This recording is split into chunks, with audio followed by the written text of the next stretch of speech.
Nello zaino i poliziotti gli hanno trovato decine di confezioni di farmaci generici, siringhe, alcuni timbri del centro trasfusionale di Treviso e soprattutto diverse confezioni di Rivotril ed altre sostanze a base di oppiacei.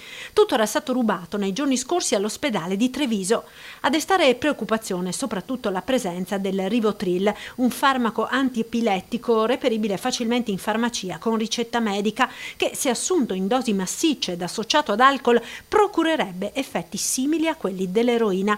Se ne parla da tempo, ma negli ultimi mesi anche a Treviso, dopo diversi sequestri, è scattato l'allarme per quella che ormai viene definita l'eroina dei poveri per lo sballo low cost.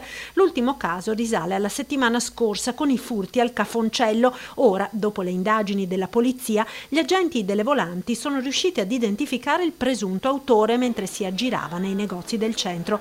Si tratta di un ventenne nato a Treviso con precedenti per reati contro il patrimonio, oltre alla misura del foglio di via obbligatorio dal comune di Treviso emesso dal questore.